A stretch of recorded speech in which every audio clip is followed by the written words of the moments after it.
Bonjour. Je vous présente Le sumo qui ne pouvait pas grossir de Éric Emmanuel Schmitt. C'est un bon roman. Moi, j'aime ça de temps en temps, un roman où ça amène le lecteur à la réflexion. Tu sais, des belles phrases là, qui pourraient s'inscrire dans des proverbes, qui donnent à réfléchir. Je vais vous en donner quelques exemples. On arrête la lecture, puis on pèse les mots et le sens que ça peut avoir. Puis c'est enrichissant, ça amène une belle réflexion. Alors, notre personnage principal, et J-U-N, je sais pas, là, hein, ça se passe à Tokyo, l'accent, je ne l'ai pas. Mettons, Jun, il a 15 ans. Il vit dans la ville de Tokyo, puis il vend de la petite marchandise de mauvaise qualité, comme ça, de façon itinérante, à différents coins de rue. La nuit, il se retire, il dort seul, il dit qu'il est allergique, qu'il est intolérant à la terre entière, il veut se couper du passé et de l'avenir. Il va pas bien.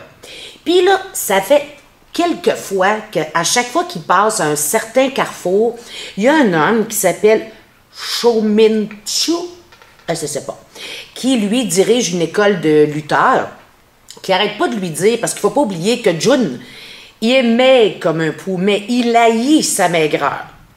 Et Shominchu arrête pas de lui dire à chaque fois qu'il le voit, je vois un gros en toi. Hey, ça il tape sur les nerfs. À un moment donné, il va s'arrêter, puis ils vont avoir une prise de bec. Le Shuminsu, lui, il pogne pas une air, là, il sait pas c'est quoi. Mais notre petit Jun, il va lui dire que l'autre, il comprend rien, puis tatati, tatata. Alors, il va lui faire une proposition à un moment donné. Il dit, je voudrais te donner un billet et que tu viennes voir un spectacle. Là, il veut rien savoir de ça, puis c'est quoi ça. Puis il dit, il faudrait me payer pour que j'aille voir ton spectacle. Parce qu'il prétend détester la lutte, que les sumos, c'est tous des gros lards avec le string dans la craque de fesses, et puis bon, en tout cas, il voit aucun intérêt là. Alors, Shumichi, il dit, ah, moi, il faudrait que je te paye en plus. Ben, il dit combien? Ah, il dit, laisse faire, il dit, achète-moi au moins une babiole, là, que parmi mes choses à vendre. L'autre, il dit, mon Dieu, j'aurais honte d'acheter ça. Mais il garoche quand même une coupe de dollars, et il s'en va.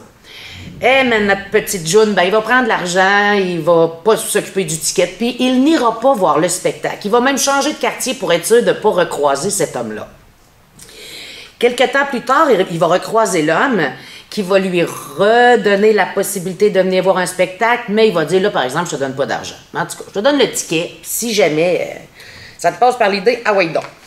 Alors là, il va y aller. Puis, comme il dit, il va se mettre les yeux des téléspectateurs qui s'emportent pendant qu'ils regardent ça et il va développer un intérêt pour ça incroyable. Alors aussi, entre-temps, là, on va voir qu'il y a eu des problématiques familiales. Il dit que ses parents sont morts. Par contre, on sait que sa mère est vivante. Il ne lui parle plus. Il pense qu'elle l'aime pas. Il y a une adresse postale. Il reçoit souvent des lettres de sa mère qu'il n'ouvre pas. Il les ouvrira à un moment donné parce que sa mère est analphabète. Puis elle écrit par symbole. Tout ça sera révélé à temps. Bon, alors c'est ça. Il va étudier du matin au soir, il s'initie aux 82 prises autorisées, il s'entraîne, bon, c'est des conditions pénibles, mais il lâche pas pareil. Puis il est en admiration avec le champion officiel, là, j'ose même pas le prononcer, Ashoryu. Et sa petite sœur de 15 ans, à son idole, là, qui est vedette, Reiko, elle lui dit, un jour, je me marierai avec toi et nous aurons des enfants. Mais lui, il te larvé de bord.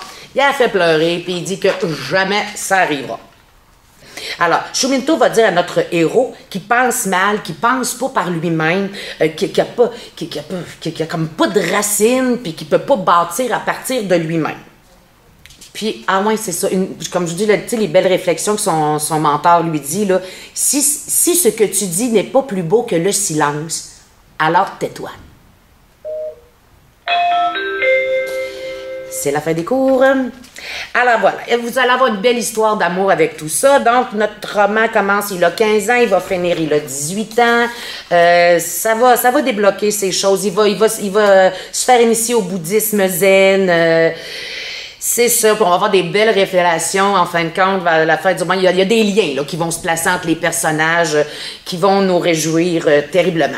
Et comme fidèle à lui-même, hein, Éric Emmanuel, là, on lit ça, là, très aéré, hein, vous allez adorer ça, là, le choix de police et beaucoup de dialogue, c'est vivant, comme je vous dis, beaucoup de réflexion. Moi, belle petite lecture de vacances en plus, fait que c'est un moment de détente, vous allez avancer dans vos matières.